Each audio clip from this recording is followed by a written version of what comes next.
Bonjour. Macron bat des records d'impopularité, pendant qu'à l'ombre de la guerre, il compte taper comme jamais sur les Français. Point de vue notoriété, point de vue sondage, il cherche la recette pour inverser la tendance. Tiens, la guerre. Voilà la solution. Prenez Netanyahou. C'est un bon exemple. Les Israéliens voulaient le virer et il s'en sort momentanément, Netanyahou, grâce à la guerre. Le 7 octobre d'abord, le Hamas lui a sauvé la mise, ressoudant pour un temps le peuple israélien derrière lui.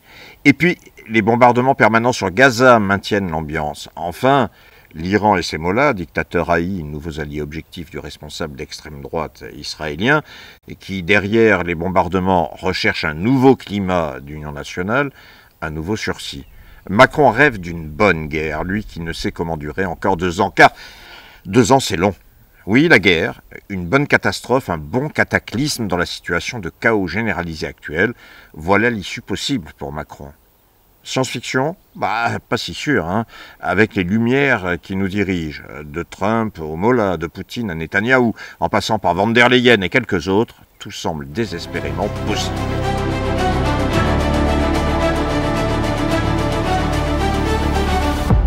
À défaut d'un engagement direct sur le champ de bataille lui permettant de revêtir l'uniforme de chef de guerre, attention, bien à l'abri, loin du front, ça va de soi, hein, Macron a décidé de jouer sur la peur.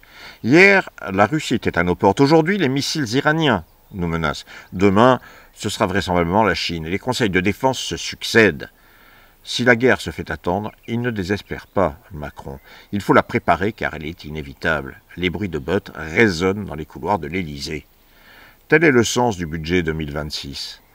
Les dépenses militaires doivent passer de 50 à 150 milliards d'euros par an au cours des prochaines années. Autant d'argent qu'il faut piquer là où pourtant il devrait satisfaire les besoins des Français. Les grandes orientations budgétaires visent à faire 40 milliards d'euros d'économies en tapant dans tous les secteurs dès l'année prochaine. 40 milliards de prix sur l'éducation, la santé, les transports, 40 milliards pris ailleurs aussi. La guerre, encore et toujours, voilà la justification qui ne souffrirait aucune discussion. Faire payer les fonctionnaires, faire payer les salariés, les retraités, diminuer voire supprimer les prestations sociales, bloquer les dotations aux collectivités locales. L'état-major macronien se creuse les méninges pour gratter encore. Le socialiste Pierre Moscovici, ancien ministre de Hollande, ancien commissaire européen, aujourd'hui président de la Cour des comptes, n'est pas très enthousiaste. Ce serait ce qu'on appelle un one-shot. On le fait une fois et après. Qu'est-ce que vous faites ? Alors que ce n'est pas en 2026 qu'il faut faire des efforts. C'est en 26, 27, 28, 29 et 30 au moins. Et pour cela, il faut modifier les politiques publiques. Ah, les politiques publiques ? Eh bien voilà, nous y sommes.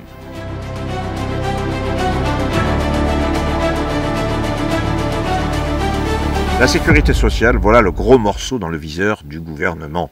Le budget de la Sécu, c'est plus de 650 milliards pour l'année 2025.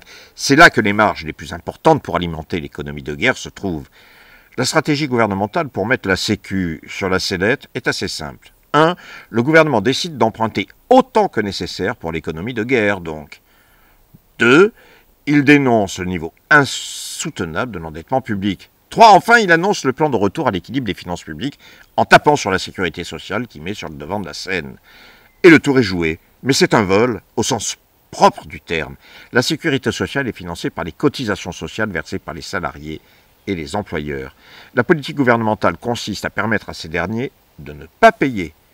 Il y avait depuis 1991 la CSG des socialistes pour exonérer les patrons d'une part de leurs cotisations. Eh bien, pour faire plus et mieux, Bayrou annonce la TVA sociale. En un mot, il s'agit d'augmenter la TVA, l'impôt le plus injuste payé à part égale par tous les Français, quels que soient leurs revenus et leurs moyens, pour combler les nouvelles exonérations de cotisations patronales. Chacun comprendra que cela signifie la mort de la sécurité sociale. En effet, l'impôt à la place des cotisations subordonne le financement de la Sécu, non plus aux besoins de la population, mais à l'enveloppe que lui accordera le gouvernement. En 2024, le trou creusé serait de 15,3 milliards. Moscovici joue la terreur. Nous avons perdu le contrôle. La dette fragilise le modèle social. Le journal patronal, Les Échos, en rajoute en préparant le terrain. Le pronostic est plus que sombre pour la sécurité sociale. L'adoption du prochain budget s'annonce plus que douloureuse.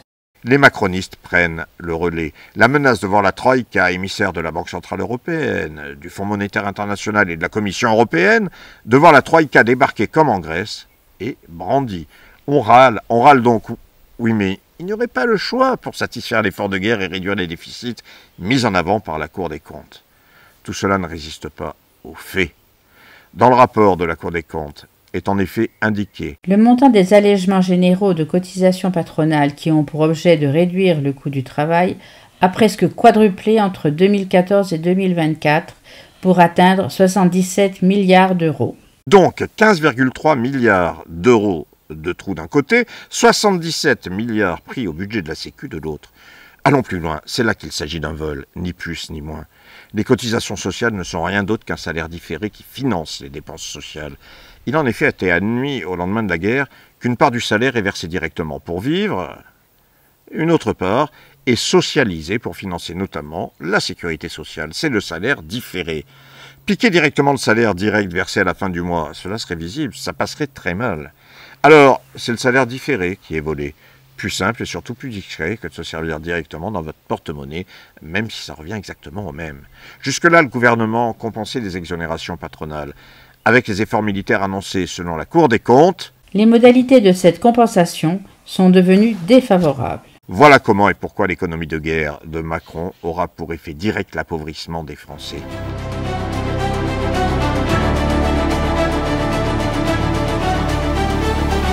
À l'ombre de la guerre, les effets de la politique gouvernementale vont être dévastateurs. Pour les services publics indispensables, d'abord.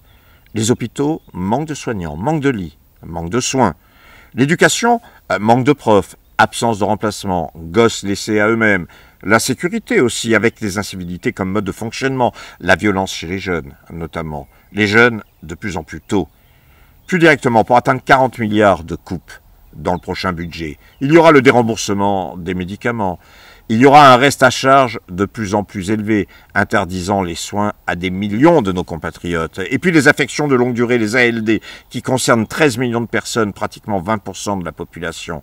Cancer, insuffisance respiratoire, insuffisance cardiaque, diabète, maladie de l'Alzheimer et bien d'autres, ces ALD doivent être réexaminés, voire supprimés pour bon nombre. Il est question du doublement de la franchise médicale. Également, il est aussi question d'augmenter les soins ambulatoires, c'est-à-dire un retour immédiat à domicile après opération sans hospitalisation.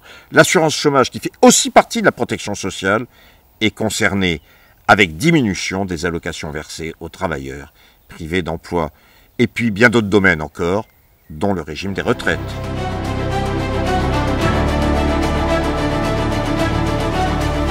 Le conclave devait rendre moins impopulaire la réforme des retraites bornes de 2023 imposée à coup de 49.3, qui porte progressivement de 62 à 64 ans l'âge de départ à la retraite. Eh bien c'est raté.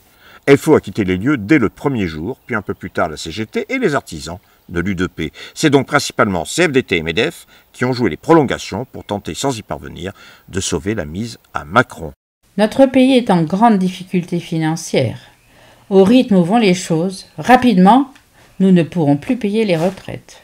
Le responsable du MEDEF, Patrick Martin, s'est donc fendu d'un communiqué pour justifier les mesures en préparation. Comme à son habitude, la CFDT fait valoir un point de vue catégoriel. Les femmes, par exemple, pour permettre un recul totalement général. Car le recul est bien général. L'âge de départ reste donc à 64 ans. Pour l'âge de départ sans décote, l'âge auquel il est possible de partir sans pénalité, même si l'on n'a pas cotisé les 172 trimestres exigés, le gouvernement voit jusqu'où pousser le bouchon. 66 ans et demi, 67 ans, 67 et demi, ou plus encore. Le dispositif des carrières longues devrait être restreint et ne plus bénéficier aux personnes ayant travaillé avant l'âge de 21 ans. Et les retraités devront passer à la caisse, oui à la caisse. Au nom de l'équilibre financier retrouvé en 2030, la contribution sociale généralisée serait augmentée pour les retraités aux revenus moyens ou supérieurs. Et les retraites pourraient être sous-indexées d'au moins 0,8 points par rapport à l'inflation en 2026, 0,4 points en 2027.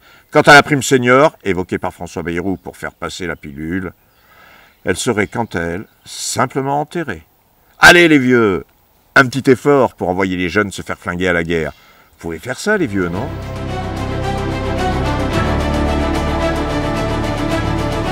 La guerre, oui la guerre, en fait, nous y sommes. C'est d'ores et déjà la guerre au peuple français que Macron a déclarée. Évidemment, loin de ressouder derrière lui l'Union nationale, il va provoquer un peu plus l'hostilité générale. Alors, comment cela est-il possible ? En réalité, le terrain lui est laissé libre de toutes parts. Le Rassemblement national, force de rechange du système, laisse faire.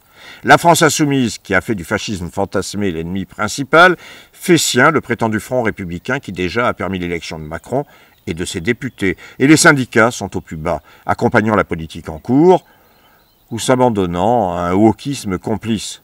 Pourtant, l'unité la plus grande pour défaire la politique de Macron, pour imposer la paix, l'unité la plus grande pour sortir du budget de guerre, l'unité la plus grande pour défendre et préserver la sécurité sociale acquis qui date de plus de 80 ans. L'unité la plus grande devrait s'imposer comme une nécessité. C'est sans doute ce à quoi aspirent des millions et des millions dans le pays, travailleurs, salariés, jeunes, retraités qui sont directement concernés. Alors comment faire? Tout ne serait-il que question de couleur? Hier les gilets jaunes et demain. Merci d'avoir suivi cette vidéo. Vous pouvez, si vous le désirez, cliquer sur le petit pouce quelque part sur l'écran pour lui permettre d'être bien référencé et aussi en signe d'encouragement. Je vous invite à vous abonner à ma chaîne pour être mieux informé. Il suffit là aussi de cliquer quelque part sur l'écran. Enfin, vous pouvez me retrouver ainsi que certains de mes amis sur le site La Sociale, où nous publions régulièrement éditos, articles, analyses. Voilà, c'est tout pour aujourd'hui. Je vous souhaite un été aussi bon que possible. Portez-vous bien, à la prochaine. Salut.